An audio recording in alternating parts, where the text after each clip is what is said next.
Morgan Thomas Show. Brought to you by Black's Tire Inc. What's up, everyone? It's the Morgan Thomas Show. I'm your host and producer, Morgan Thomas, and tonight we have another amazing show for you, and I'm so excited. I'm glad you're here, whether you're on Facebook, YouTube, Periscope, wherever you're watching, Twitter, or if you're listening to after the fact on the podcast. Thank you so much for joining in. If you don't mind, before you get started, before you join us tonight, make sure you get in the comments, tell us who you are, where you're from, and also make sure you like the video. Over on Facebook, you just hit the little thumbs up button. Same thing on YouTube. And if you have a chance, if you have time tonight, before you leave, make sure you share it out to your friends or family so other Tiger fans can know about the Morgan Thomas Show every Tuesday night. We're doing Tuesday nights now. It's the off season. We were doing Monday night, but Tuesday night, 8 p.m., we try to multicast not only to our page, but also to the Roars page, who is a partner with us. We really appreciate their support as well. Thank you so much. It's not just the Morgan Thomas Show, though. It's also your show as well. So get in your comments, emotional outbursts or concerns, questions, whatever you have about the week. Get in on the comment line. Alan, Houston, and I will be there. We also have a special guest tonight, Mr. Jason Priester from allclemson.com. He'll be getting in to talk about some Clemson baseball. I know you're really excited about Clemson baseball right now because, hey, guess what? This weekend is opening weekend against Cincinnati Bearcats there. So we're going to be talking about that. We're going to talk about the schedule, players to look out for, and all baseball talk tonight. I know you're looking forward to it. I know Dean Cox is looking forward to it as well.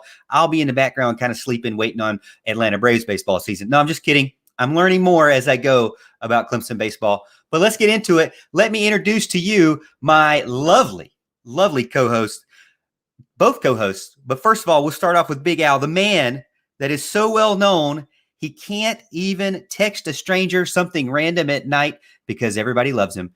Big Al, Alan Adams, welcome to the show, Big Al.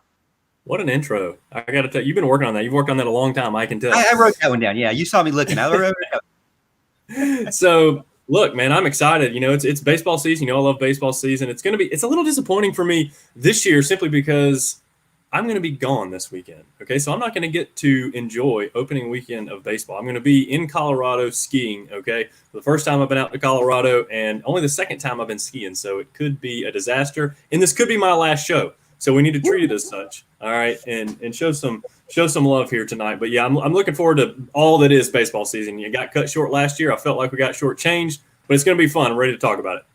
Who convinced you to leave the comfy area of Oconee County there, Anderson County, Pickens County? Who convinced you to leave the Golden Corner? Well, there's really only two people, and you're one of them, and it's not you. So that only leaves Marty. Well, you got to give it up to Marty Bruce for getting you out of your comfort zone. Have you ever been to Georgia? Have you ever been to Atlanta? I know you've been to Atlanta. Have you ever been past Atlanta? I have been past Atlanta, man. I've been to Talladega before. Hey, I went to the national championship in Glendale. Come on. Oh yeah, true. I forget you are a man of many talents there. So, but again, welcome in, Al, and hope you do well. I hope you don't break you bust your knee up like I did. Hopefully, I didn't just jinx you there and do the broadcaster jinx for you. But so I'm excited to get. We'll have to get some pictures of that. Never been skiing myself, been water skiing myself, but let's get into our second co-host. Let's bring him onto the show. He's sugar, he's spice, he's everything nice, but he will cut you if necessary. Mr. Houston Burnett, welcome to the show, Houston. Yes, that is definite. I will cut somebody if necessary. I'm just saying, why are you going to Colorado to go skiing when you just go to Texas right now, man? You can go in the interstates and ski, basically. Crazy. It's a wild Save time. yourself the money. Yeah. Save yourself some money there. Hope everybody's safe. I know some people out there. So stay safe if you're a Texas Morgan Thomas Show listener. But yeah, super excited for this weekend. It kind of stinks I won't be able to go to the game this weekend myself for different reasons. But it'll be exciting, be able to put the baseball game on TV and watch. So I'm just glad that things are kind of getting back into the groove of things. And the winds of winter are starting to fade into hopefully a dream of spring. Sweet, sweet. Well, again, welcome in, guys. Let's go ahead and bring in our special guest as well, JP Priester from Clemson, allclemson.com, Clemson Sports Illustrated's website there. Jason, welcome in. We appreciate you coming in to talk. Well, we'll talk all things Clemson, but specifically Clemson baseball. Thanks again for joining us, man. Hey, man. Appreciate y'all having me on, man. Long time no see. It's been a little too long. You know, you were I think you were our second guest. We had Dean Cox. And then we had you, and then we had you about 5 or 6 times after that. And then we've all gotten busy, and then COVID happened. So we're glad to have you back. Hopefully bring you back more often. Looks like you got a little ESPN studio behind you. You could be ready for the big leagues there with that background. I like it. Well, I kind of got cracked on by some of my buddies, man, about the background I've been using of late. So I tried to do something different tonight, man. I just sat up in front of a little shelf in my bedroom. Yeah, I like it. I mean, at least it took you, I'm sure it took you a while to find all that Clemson gear, but I'm glad you did. Yeah, some of that's accumulated over the years. I think you and Alan could probably go at it about all your Clemson memorabilia there. Alan, you're going to have to step up your game there with just the orange background. Look, I really tried that one week, several weeks back, where I stood up and I had this crazy table on top of chairs and on top of everything so I could get the perfect background with footballs and my signs and stuff.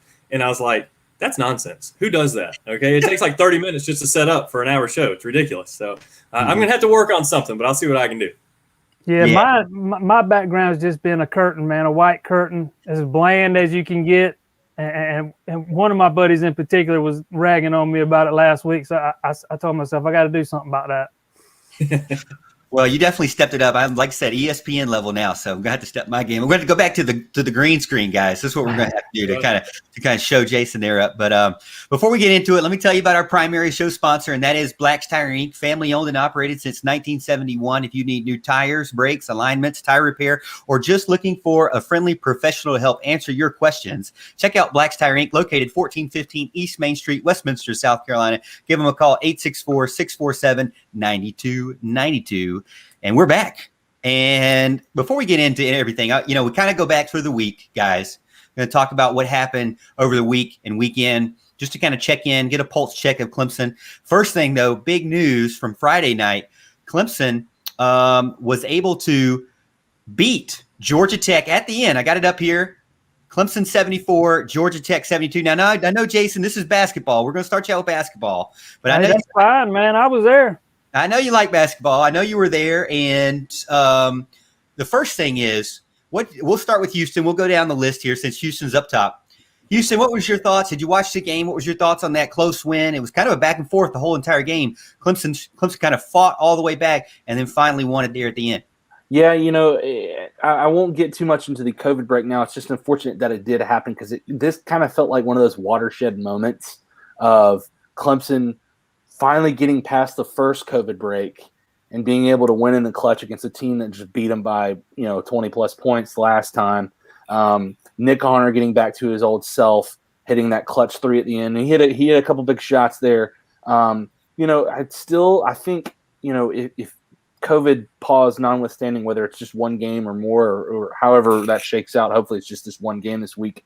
I'd like to see the same Amir Sims come back. He had moments in this game where he was dominant. He had a great matchup. But my brother texted me some of his point totals from the year, and they're really sporadic. Some games he'll only have 3 or 4 points, and he just vanishes. Other games, like the other night, he dominated. So getting to that consistent level, I think maybe if we have this week off and then maybe we're able to come back on Saturday, it's not too long of a pause. And maybe we can keep then Clemson can keep that momentum. But overall, I can't be mad at that. It was a great moment. One of those, I don't think I've seen like a last-second 3 in Clemson in a long time, at least in Little John. I just wish there were fans to be there. Yeah, without a doubt. Look, it was an awesome game to watch. It was a lot of fun. They must be listening to this show because I'm pretty sure it was me who was calling out Amir Sims a couple of weeks ago about his inconsistency and how he wasn't playing like I was hoping he was going to play this year as a senior. And, man, he killed it. He's done great these last couple of games. I've been very proud of him and the way they fought. And it's been nice to kind of to bounce back from that awful streak they were on. And, look, sometimes you need the ball to bounce your way, and that's exactly what happened with that last second shot. Okay, right off the backboard into the goal, and hey, it's bounced against us plenty of times. I was all for it. I was excited to see it. And it's a lot of momentum, but like Houston was talking about, the COVID pause is something that you really don't want to get into because we've already had one and it didn't go well for us. So we're going to have to really come out of this next one strong and make sure that we get ourselves on the right path. We can't be losing 4 out of 5 again, or we won't be seeing the tournament. No, I totally agree. They've got to come out of the COVID pause, much better than they did the last one, like Houston said. Hopefully it won't be as long this time, but going back to that Georgia Tech game, that was one of those games that they probably shouldn't have won, and they did. They found a way to win at the end, man. And the one thing I'll take away from it is I hope that Clemson team doesn't see Georgia Tech again in the ACC tournament, because I just think that's a bad matchup for this Clemson team, especially the guards. I hope we're done seeing them this year. But, yeah, that was a big win, good win. I was anxious to see them get out on the road this week and see what they could do out on the road. We've seen they can win at home. Now I'm ready to see them go win some ACC games on the road. Yeah, I think you guys have great points because if you go back and look at the box score, I mean, it doesn't look that pretty. Like Houston said, it was Amir Sims, Nick Honor were the only 2 players in double digits. Everybody else on that team on Georgia Tech side, there were 4 players in double digits. And so it definitely looks lopsided as far as like when at first glance. I think the keys there were that they got the big man, Moses Wright. They got him in foul trouble early and got him off the court. And we're able to Amir Sims was able to kind of do what he wanted to do with him off the court, which was huge for him. I do think that Clemson has done a great job of trying to get the easier, closer to the basket shots first than just going down the court and shooting the first open 3, because that's what it seemed like after the first COVID break. It was like miss 3 after miss 3 after miss 3, and it got to a point where you just turned the TV off. You flipped the channel to something else because they were going to keep missing. They were going to get down by even more. It just wasn't even fun to watch as a fan, outside of just being proud to watch Clemson Tigers basketball, like my daughter told me to do. Just be proud of that. But also another thing, like Jason mentioned, it is key that Clemson doesn't meet Georgia Tech again many times, because the thing is that team with those 2 guards, when they're playing good, I don't think Clemson could beat that team, to be honest with you. Thank goodness Alvarado was not hitting it. He had a close one, or he had a key shot or a key layup at the end of the game, right when the announcer was saying, this is the time when Alvarado needs to show up, and oh no, he gets behind everybody and lays it up and gets it with, I believe he tied the game at that point, or at least went ahead. But it was a key shot there for him, and he hadn't really done good the whole game. He only finished with 8 points. If he has double digits, then I agree with JP. I don't know if Clemson can beat this team just because of the matchup, not because they're so much better. It's just a weird matchup, and I don't like it. And it seemed like Clemson was fighting uphill the entire time. But again, a great win for the Tigers. Unfortunately, the Notre Dame game, I believe, is postponed now. They won't be playing tomorrow. It's going to say they're going to play tomorrow, but they're not. So, like I said, I think Clemson needs to make sure they do the right things. They need to, quarantine appropriately, do their contact tracing, but they need to make sure that they remember the recent games and the reasons why they won, which I think it starts in the inside, working their way out, not shooting threes off the top. So that's my thoughts. Let us know what you think in the comments. Houston, Allen, you guys see anything in the comments yet so far about the basketball game this last Friday? Yeah, we got a couple of comments over here. I wanted to mention, I've had a couple of people message me on Facebook now saying they don't see the feed on Facebook. I don't know if there's anything you can do about that, because I see some over here in the comments that are in, but I'm not really sure what's going on there. Al gets in and says, awesome win, but should have Honor taken the last shot instead of going to the basket.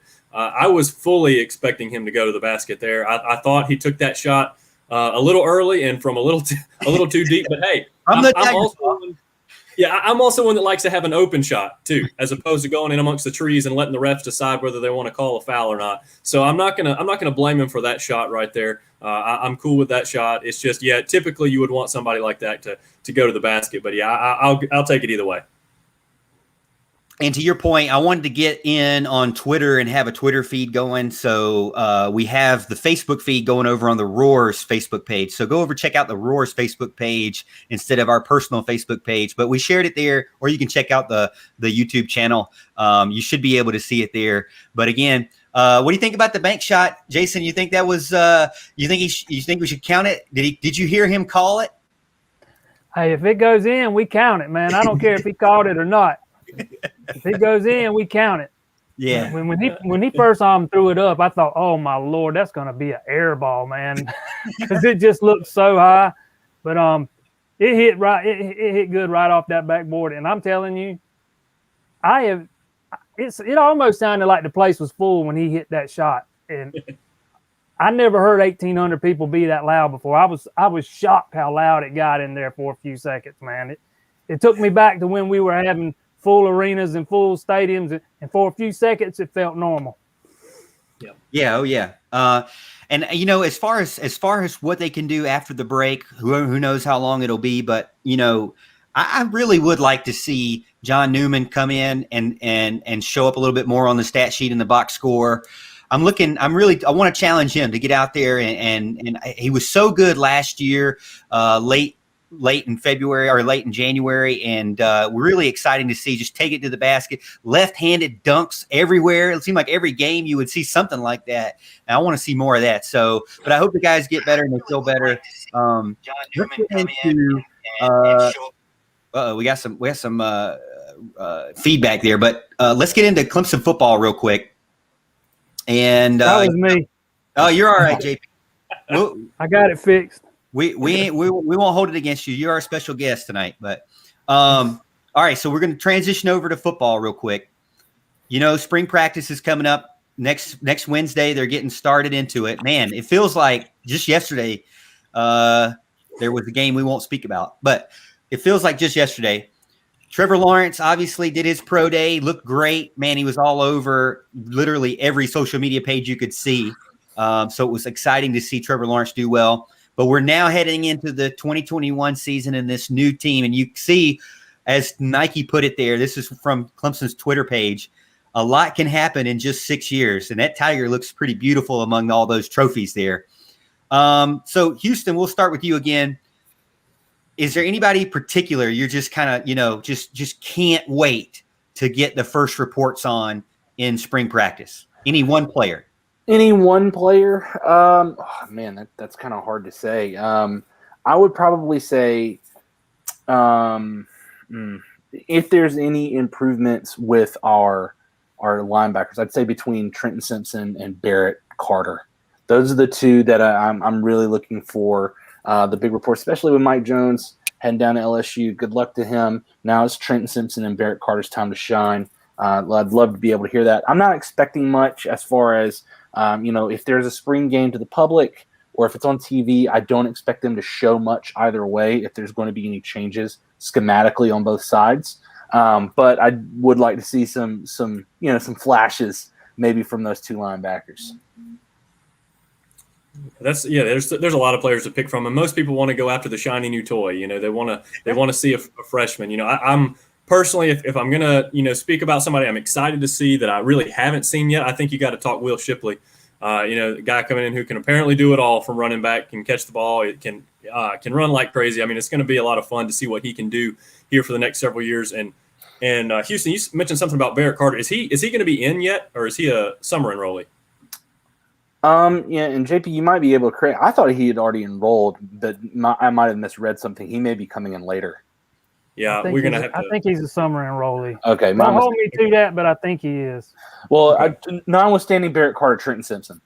Yeah, which is also a great pick. I mean, after the season he had last year, it'll be great to see what he can do. I'm looking forward to see a lot of the receivers as well, a lot of healthy receivers. Okay, see if EJ Williams can pack on some pounds like we need him to do. I see if Justin Ross can come back. Joseph Ngata, Frank Ladson. We need these guys healthy. But if I'm going to pick somebody that we haven't seen ready to rock and roll, I'm going to go Shipley. Yeah, he's a summer enrollee, not an early enrollee.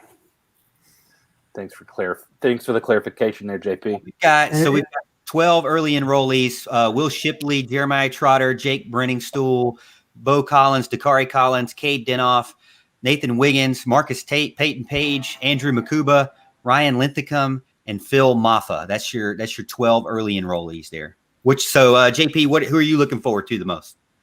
If we're talking freshmen, I'm going to go a different route and go with Linthicum. With Kay Stewart moving on, Clemson needs somebody that can step up and play center. I don't think Linthicum's going to be the guy to come in and start year one, not at this level, but I think he can come in and push guys like Mason Trotter and make them better.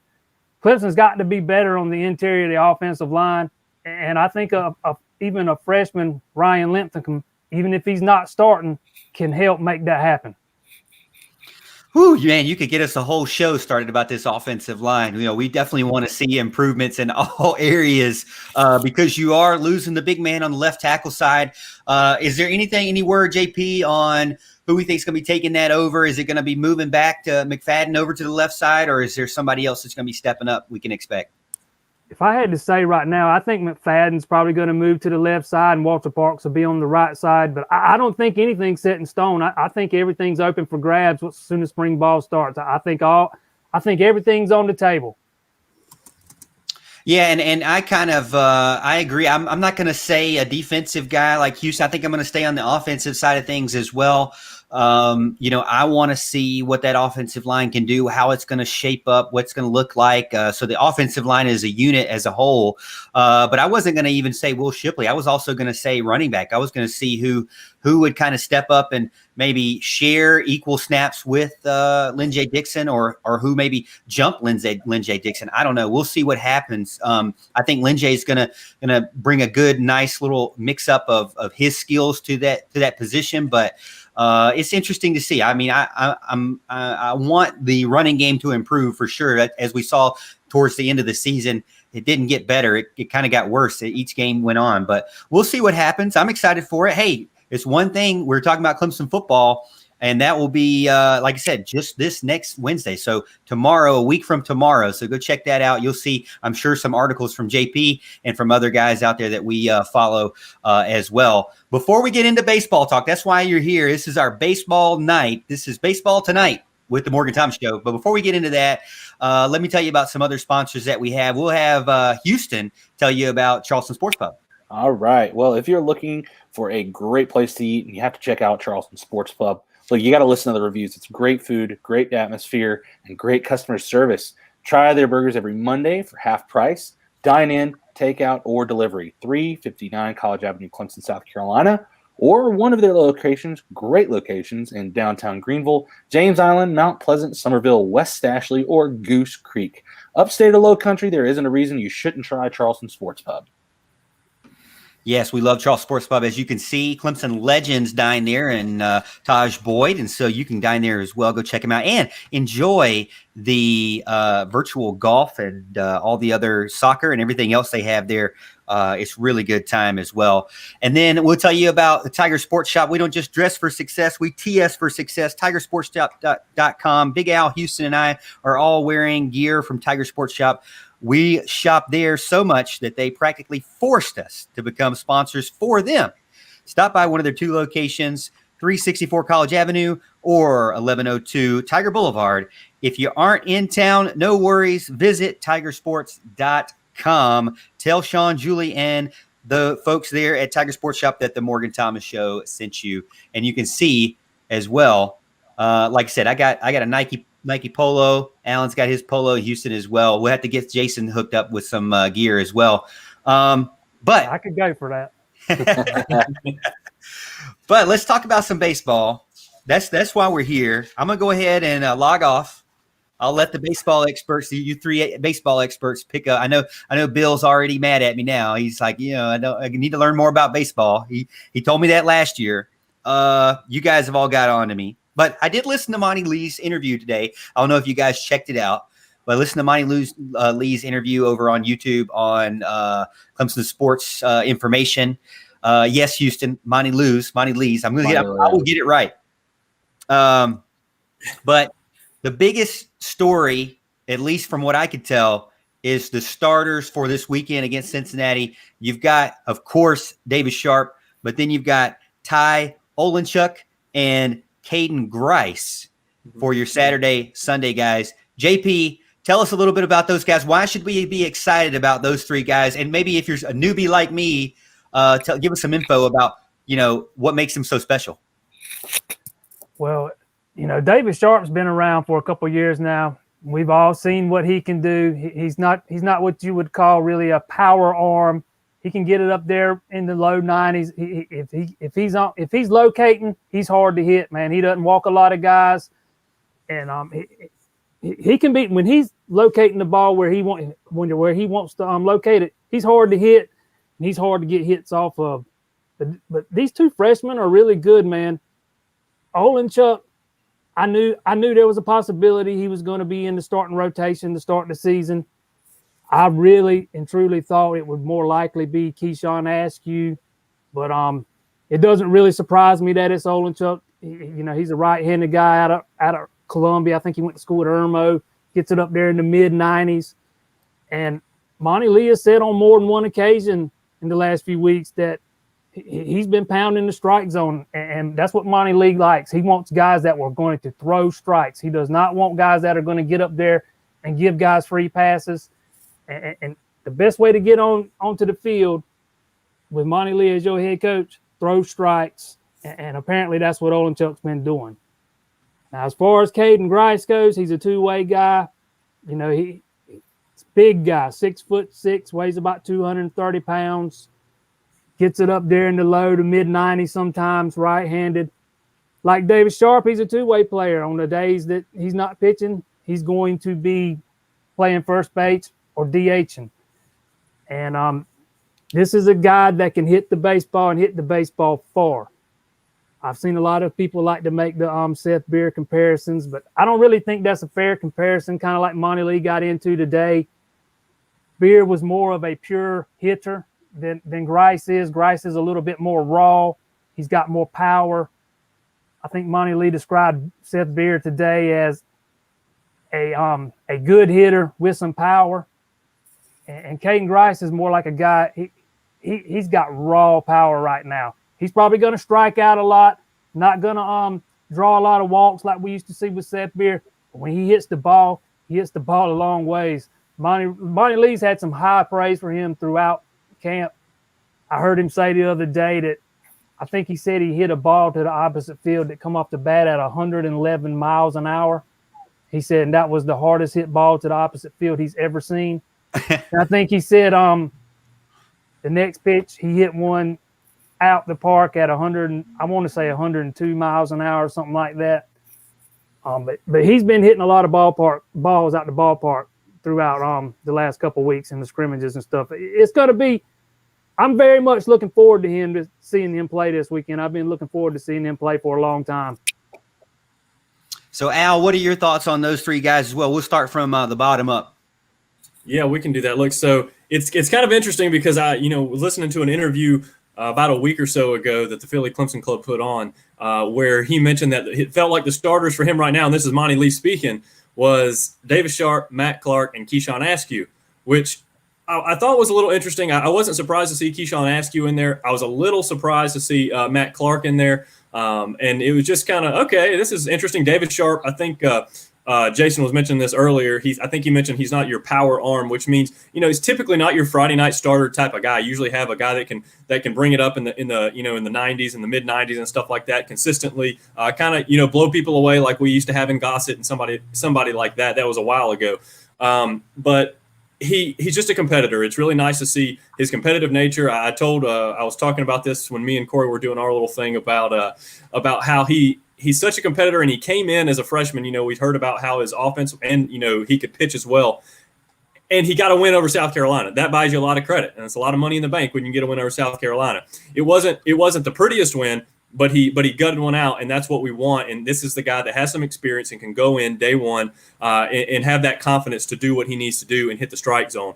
So the fact that we have two freshmen starting, I mean, you can look at that as a positive or a negative, depending on how you want to treat it. But my view is, since I thought Matt Clark and Keyshawn Askew were going to be the guys, we've seen what they can do at their best. Okay, and that was last year. They've had a whole offseason to get better. The fact that we're starting two freshmen, to me, means they're good enough to play. It doesn't mean that we don't have options. It means that they're good enough to play. I've looked at Clemson's roster up and down. I mean, not only on the mound, but in the field. It's going to be a problem to make a lineup and make a consistent lineup because we got a lot of talent in a lot of places. And we're going to have to fool around with those pieces to kind of figure out where they fit the best. But I like what, you hear about Caden Grice. I mean, he's kind of the next guy. He's getting the Seth Beer legend status already, whether it be on the bat or, on the mound. Doesn't really matter. But yeah, I hadn't heard a lot about Olenchuk until Corey kind of dropped some knowledge on me and said, don't be surprised to see this guy. So hats off to Corey Welsh for that kind of info. That was good stuff to see. But yeah, I'm really looking forward to the freshmen being on the mound this week. And it's going to be a lot of fun to see how they handle it.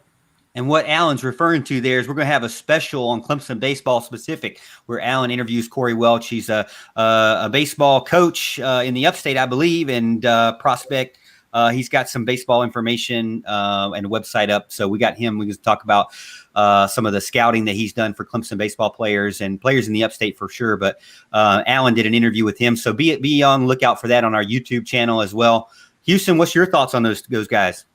I mean, I think that's great. I think Alan kind of took away what I was thinking. The only thing that I took away from it was I wasn't shocked that there were some freshmen in the starting lineup. I was expecting Caden Grice. I wasn't expecting Tyler Olenchuk.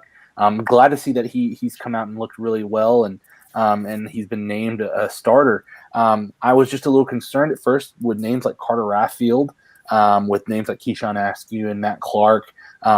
Or others that we've used. I knew that that Clemson was going to use Jeffrey Gilbert in the closer position. I just was concerned because I didn't know. I know that anytime we saw Carter Raffield last year, he pitched great. And some of the other names that we saw, Clemson pitching was stellar last year. So I just was kind of curious. But to Big Al's point, these guys are good enough to play. That's why they're going to be starting. So I have a good feeling about the pitching staff this year going forward. So that's just kind of my points there. I don't have anything else, but I did want to kind of go ahead and start us out, Morgan, if you're all right with it, to talk about some of this logjam at some of these position groups that we have. And so my first question to JP or Big Al is, we see a lot of guys who can play in the infield, more specifically first base. I know Dylan Brewer, Davis Sharp, Caden Grice, Chad Ferry, all those guys have played at first base at some point or another. So where do you see some of these projections? Do you see some of these guys in the lineup like Chad Ferry on a consistent basis? And then how are you going to manage Caden Grice and Davis Sharp given the fact that they can pitch and then they play the same position on their non-pitching days? Go ahead, JP. I think that's a big part of the reason why Grice is pitching on Sunday. I think Monty Lee said it today was that because that way – he can play first base on Sunday while Sharp can play first base on Sundays while Grice is pitching. Grice can play first base on Fridays while Sharp is pitching. And then they'll have the day in between to decide which one plays first, which one DHs or who needs a day off. But, you just touched on something there, man. We're going to see a lot of different lineups this year, I think. I think it's going to be depending on who you play, whether it's a righty or a lefty, starting. I think we're going to see a lot of different lineups. As far as like first base, you mentioned Ryan Brewer. I think we're going to see a lot of him, but it might be in the outfield. I think probably mostly at first base we're going to see Sharp and Grice most days. I'm not saying every day. I'm sure we'll see some Chad Ferry there too, but especially during the midweek. But there's going to be a lot of different lineups. I think there's a lot of different things Monty Lee can do with this lineup. You got guys like Kier Meredith, Elijah Henderson, Mikowski, all outfielders, and Brewer.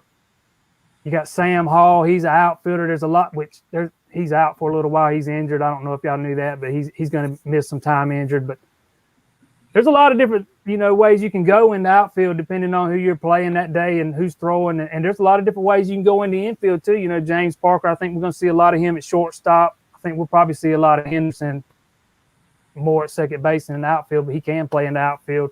He was talking today about how he expects to play all over this season. And I think we'll see, Briar Hawkins play a lot of third base. But there's going to be a lot of guys play a lot of innings this year and get a lot of at-bats. I think you could see a one lineup one day a whole different lineup the next day. I mean, there's a whole lot of different things he can do this year. It's not a bad problem to have.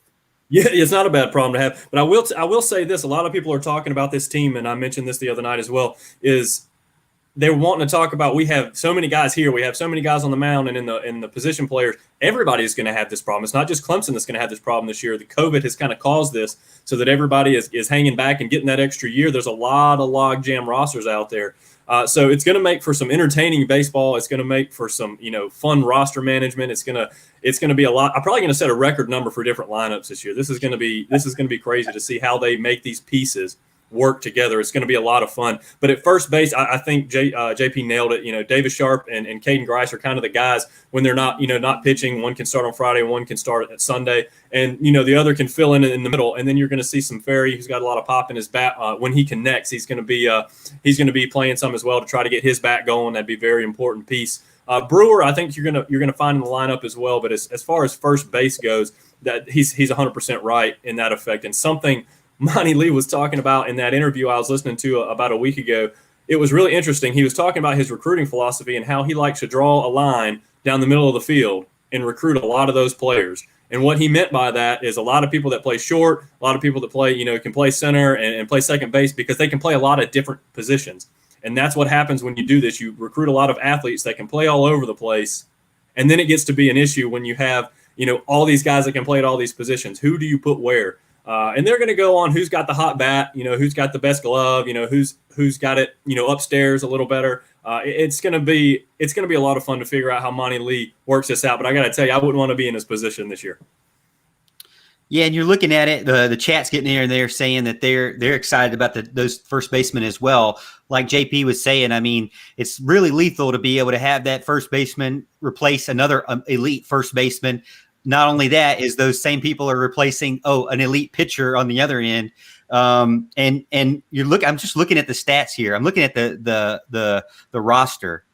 This guy, I'm sure Houston's loving this. Greer, South Carolina, left-handed batter, left-handed throwing, plays left-handed pitcher and first base. This is Caden Grice. All right, number 31, 6'6", 240 pounds, freshman. Okay, this is from Riverside High School, not too far away from Houston there. Are you expecting him to really – I mean, we really need to expect him to have that immediate impact, like he's going to show up like Seth Beer did and everybody be like, wow, this guy's all over the radio. He's starting, isn't he? That was a softball question for a baseball topic, right?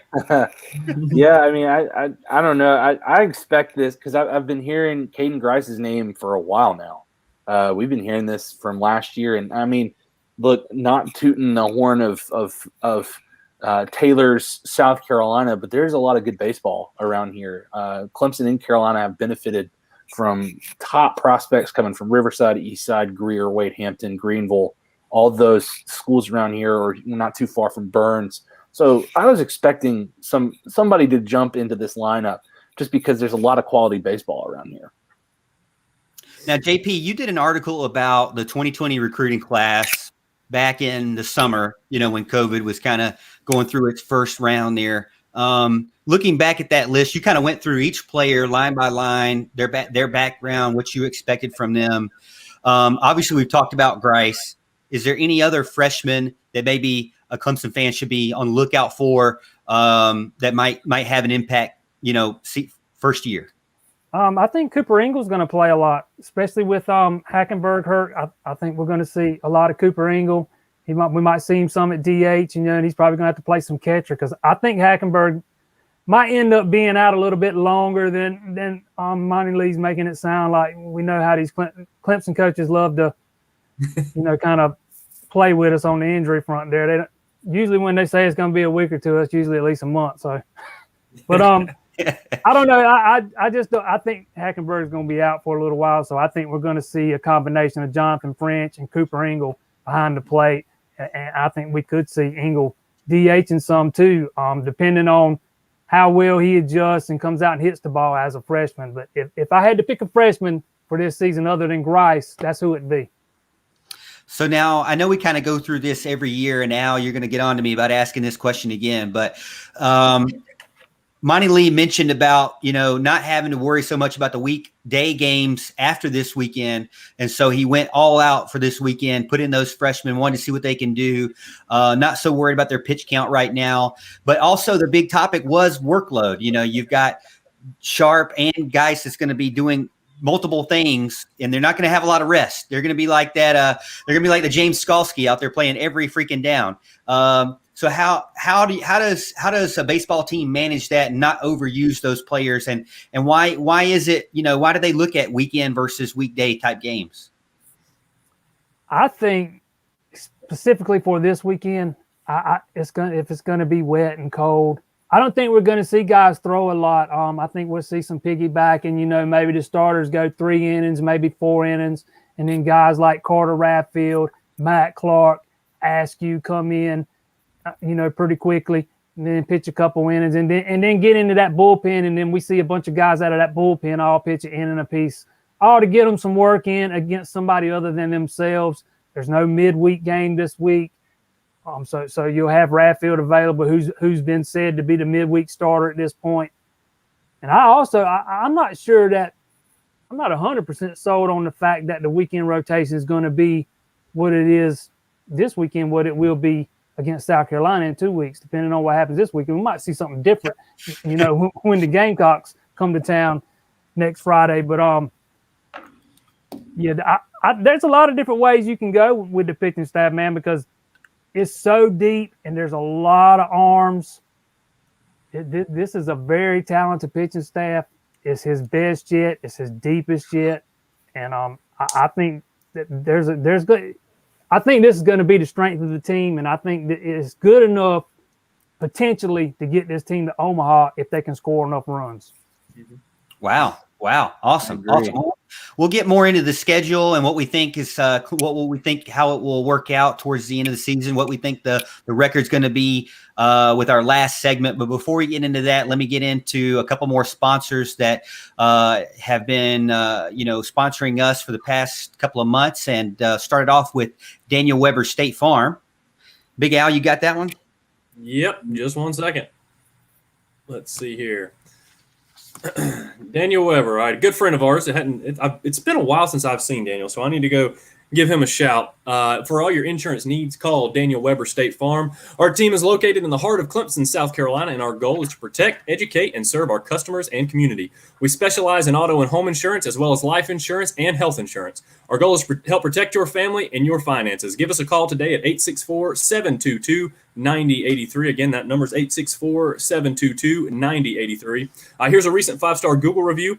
Katie and Nikki and Daniel, you guys are the best. Really help international students like us, and super patient, answer all my questions and explain every single detail to me. The best insurance branch forever. Solve problems really quick and being so nice to handle all the things without letting me worry about anything ever. Love State Farm and love Daniel Weber branch. 5 stars, recommended to all my friends and anyone reading this, no doubt. So 5-star insurance guy, 5-star basketball player, 5-star friend. Call Daniel, tell him the Morgan Thomas Show sent you. And we also have Heating Cooling Services, Inc., serving Anderson County and surrounding areas since 1980. Heating Cooling Services, Inc. is your residential and commercial comfort expert. Anything from preventative maintenance of your home HVAC system to overhauling a commercial chiller or anything in between. If you want to breathe easier and be nice and cool in your home or business this summer, or nice and warm in your home or business this winter, give Heating Cooling Services, Inc. a call. Their number is 864-224-7655.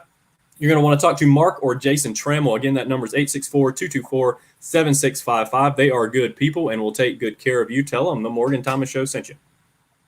Thanks for that, Al. You did great, as always. Let's jump into the chat, see what we got going on. I noticed Jeff gets in and says, hey, I was listening while working, which thank you for that. We appreciate you joining in while you're at work. But he says, Big Al leaving the show. Al, you leaving the show? I didn't think you were leaving the show, right? Maybe you're leaving just to take a vacation, but you'll be back, right? Leaving to take a vacation. I didn't know if they were wondering if I was leaving permanently because of my trip to Colorado, or if I was leaving permanently because of the other show that I'm doing as far as baseball with Corey. But no, I am here to stay until Morgan fires me, which could be any day. He's pretty up and down. You never really know with this guy. Allen Houston and JP are all secretly under contract till 30-33. So thank you for joining. You're always here for me. They are great friends, and hopefully no matter where they go, they'll be with us, but at least as a guest. But so far we're going to keep it the way it is. Houston, Big Al, and myself. Casey gets in from Seldom Used Reserve, says no one better to talk baseball with than JP. I know JP, you were over there too. So big shout out to Seldom Used Reserves guys and the Sluggo podcast there. Bill gets in and says it'd be nice to have two true excellent first basemen. I know we've been talking about that. John gets in, says he loves Tiger baseball. Mark Schroeder said, let's play two, fellas. And then let's see. Bill gets in again, says Coach Lee says Grice has the best power he's seen. I guess that includes Seth Beer comparison to some extent. So yeah, a lot of great news about that player for sure. So I got the schedule up here, guys. And let's start with the schedule first. So we're looking at, correct me if I'm wrong, we're looking at 50 games here on the list. Big difference than last year's 20 something. Cut short last year. Hopefully this year we won't be able to see that. We'll get to see a full entire season. Obviously we've been talking about the Cincinnati weekend. That's this weekend, February 8th, 19th through the 21st. And then, as JP said, they've got the South Carolina, the 3 games there. First one at Clemson, second one in Greenville, and then the third one there at South Carolina, as tradition holds. So, and you kind of see them broken up there, February, March, and then all of March, and then April, and then May. So we'll kind of go bracket by bracket here, as you can see on the screen, fellas. Just starting from the left. JP, I'll start with you. What's the one game, if you're a Clemson fan, you got to go to in that group of, we'll say 3 or 4 teams there? The one game, I'd say the South Carolina game that Friday in Doug Kingsmore, but good luck getting a ticket if you don't already have one. We stuck watching that one on television. But, that's going to be a big series, man. So is this weekend, though. Cincinnati coming to town. You don't have the 2 or 3 out of conference weekend series to get ready for conference play this year. So you need to start out strong. But, yeah, if I got to pick one of those games there, I'm definitely going to that Friday South Carolina game in Clemson.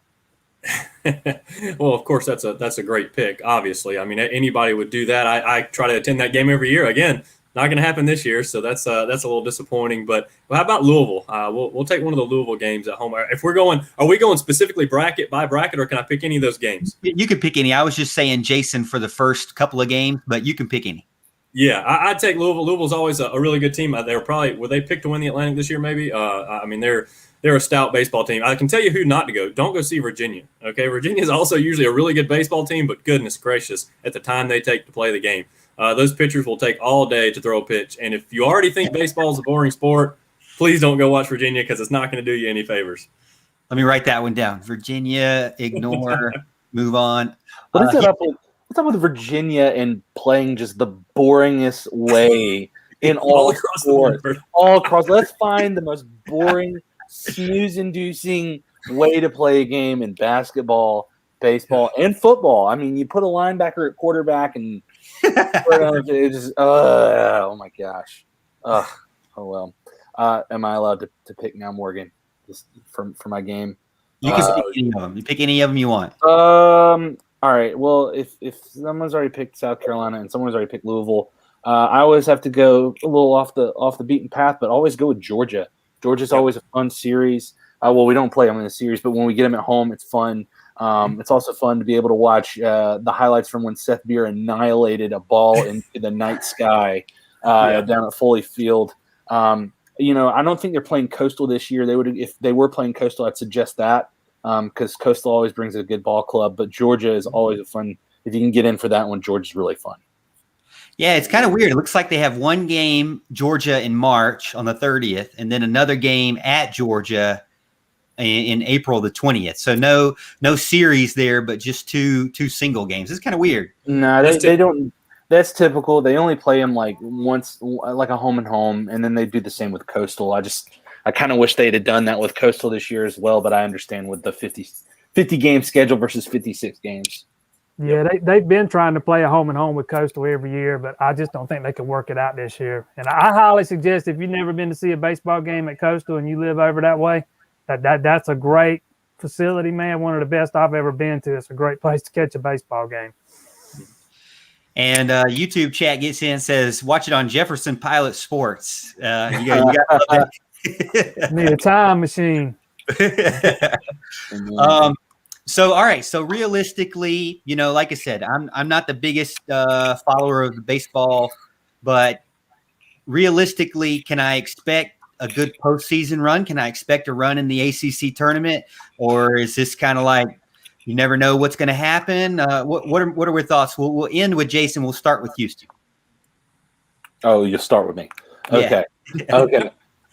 So it's kind of hard to judge record-wise. I think in a 56-game season where somewhere along the 40 range, that could get you in shouting distance of hosting a regional potentially. A little bit more than that gets you within hosting a super regional.